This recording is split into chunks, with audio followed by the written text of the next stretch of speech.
Matthew chapter 25, verses 31 to 46. When the Son of Man comes in his glory, and all the angels with him, then he will sit on the throne of his glory. All the nations will be gathered before him, and he will separate people from one another as a shepherd separates the sheep from the goats. And he will put the sheep at his right hand and the goats at the left. Then the king will say to those at his right hand, "Come, you that are blessed by my Father, inherit the kingdom prepared for you from the foundation of the world. For I was hungry, and you gave me food. I was thirsty, and you gave me something to drink. I was a stranger, and you welcomed me. I was naked, and you gave me clothing. I was sick, and you took care of me. I was in prison, and you visited me."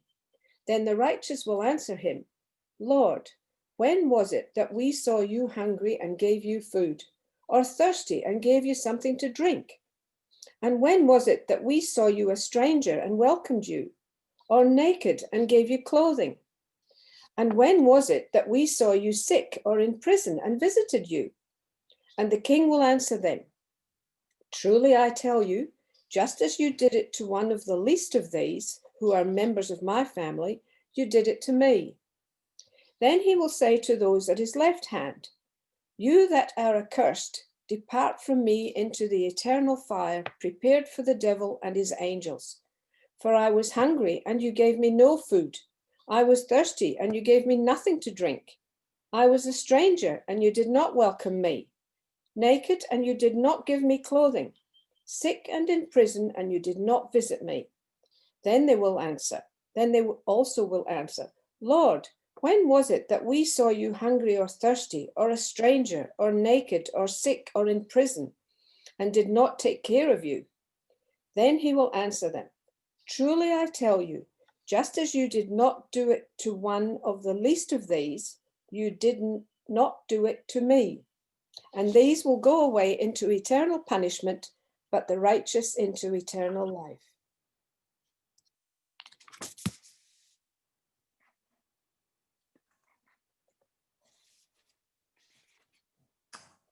Thank you, Mary. Well, as I said, today is called Christ the King Sunday, sometimes called the Reign of Christ Sunday.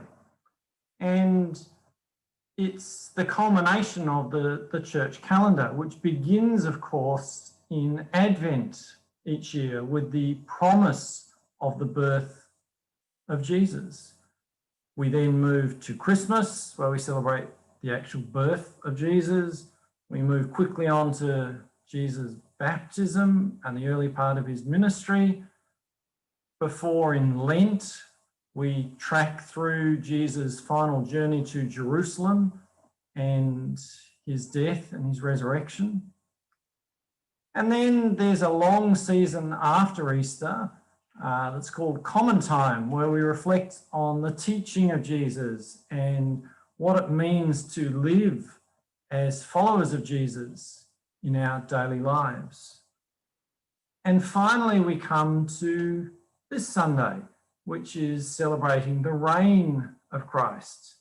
And it's a reminder, I think, to us that Jesus is alive and that he is with God in heaven and in some ways ruling from there, and also ruling or reigning in our hearts as we seek to follow him. So Jesus, or Christ the King Sunday, it's a little bit of a strange title for us because we're not very familiar with kings or the role of kings in our society. We're used to democratic governments. Well, in theory, democratic governments, we'll just ignore America at the moment, but democratic governments that are ruled by a prime minister or parliament, that sort of thing. But in the ancient world, it was much more common to have a king or an emperor who rules a country. And in all of our stories, all of the Gospels about Jesus, Jesus is identified as the Messiah. And in Matthew's Gospel that we've been tracking through this year, the opening verse of the Gospel of Matthew is that this is the story of Jesus, the Messiah, the son of David. Now, Messiah is a Hebrew word that was translated into Greek as Christos, from which we get Christ, so Jesus Christ. Now, Mary and Joseph, Jesus' parents, were not Mary and Joseph Christ. That wasn't their surname, even though we tend to reel off the name Jesus Christ as if Christ was Jesus' surname. No, Christ is a title, just like it's a title in Hebrew. And it actually literally translates to anointed or anointed one, which was the title of the king in Israel. So when we say Jesus is the Messiah or Jesus is the Christ, it's actually saying Jesus is the king. And in some ways, it's good for us that the gospel writers didn't just stick with this title that we might find hard to fully understand. So in the Gospel of Matthew, for instance, Jesus is also given other titles and other names to help us come to a more rounded appreciation of who he is. So Jesus in this gospel is called Emmanuel, God with us. So he's given that title right before his birth. And then right even at the end of this gospel, Jesus says, I am with you always. So he remains Emmanuel. In this Gospel of Matthew, Jesus is a refugee. His family have to flee from Israel after his birth to avoid persecution and death. So Jesus is a refugee. In this Gospel of Matthew, more than any of the others, Jesus is shown to be a great teacher, a great interpreter of the law, whose teachings are even deeper and truer than those of Moses. He's shown to be a healer, a compassionate healer. He's a humble servant who dies for the sake of others. And he's a resurrected Lord who claims all authority in heaven and on earth. So we're given multiple images of who this Jesus is, not just the image of the king. One of the things that these different images do, of course, is round out that image of the king. What sort of Messiah is Jesus? What sort of king or leader or ruler is he? And our passage today that we read, the two passages, one from Ezekiel, one from the Gospel of Matthew, sort of further explore part of this image of Jesus the King.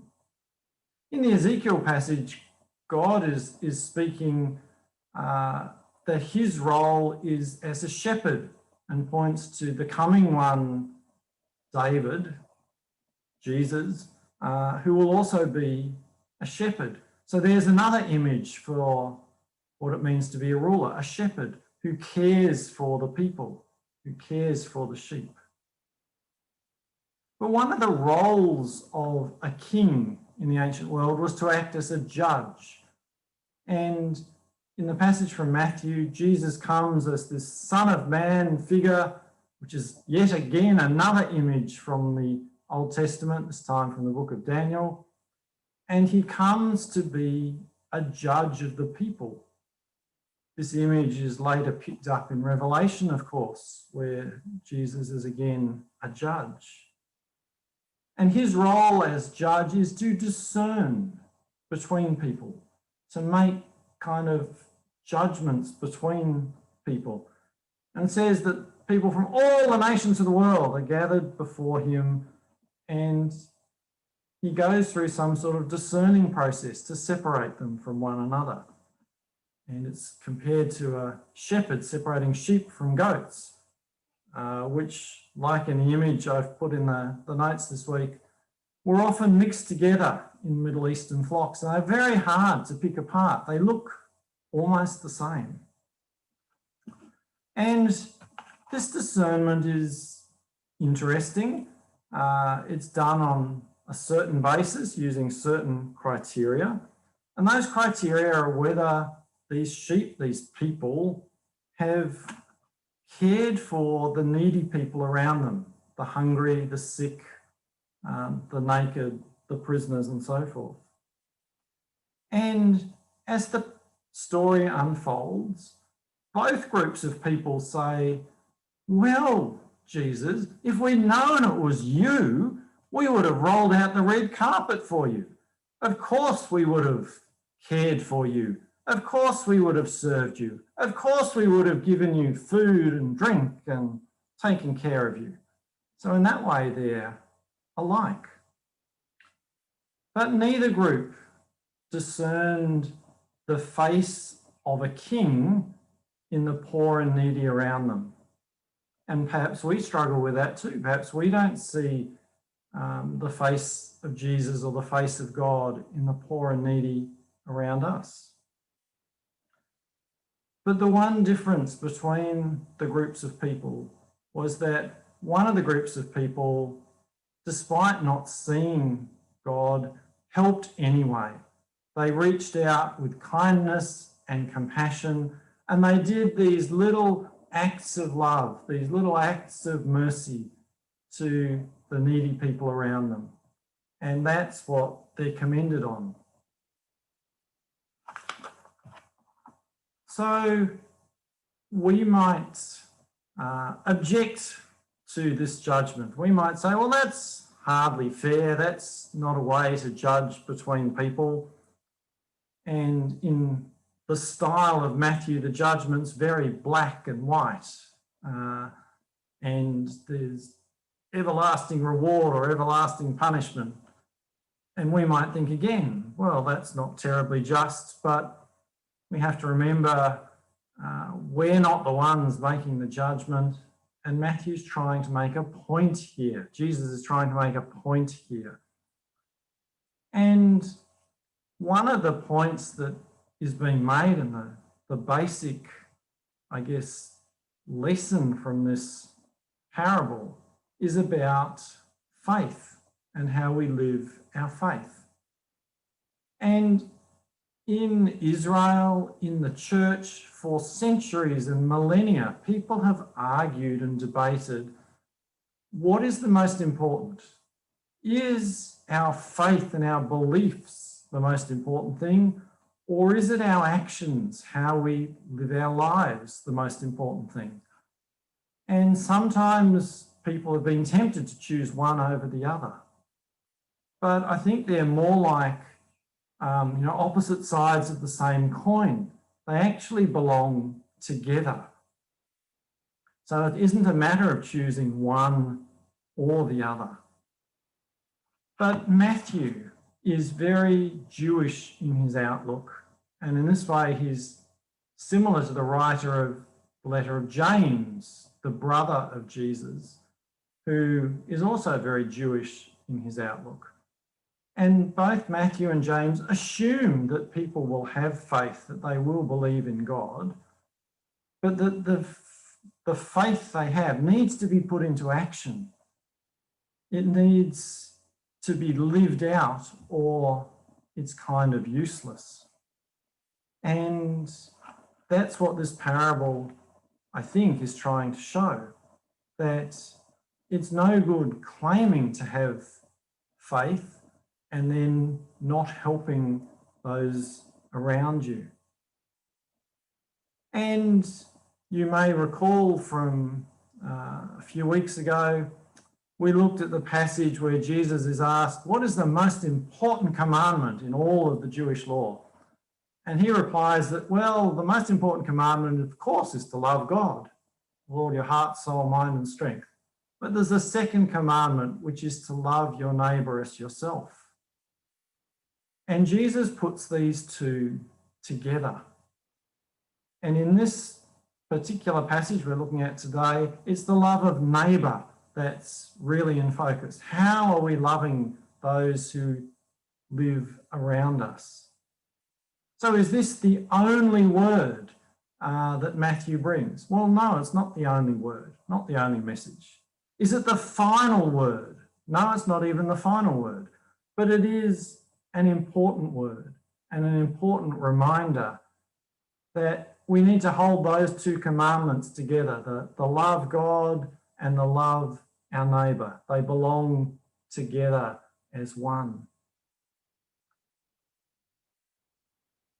So we reach the end of our church calendar, our church year. And perhaps the reason we're left with this message today on the last Sunday is that our faith is intended to impact every part of our lives. It's supposed to go a lot further and be a lot more extensive than just what we do on Sunday mornings for a couple of hours. It's actually meant to impact all of our lives. So that if we claim to know God, then we will follow God's ways. If we believe we've been forgiven by God, then we'll forgive others. If we've received grace and kindness from God, we'll extend grace and kindness to others.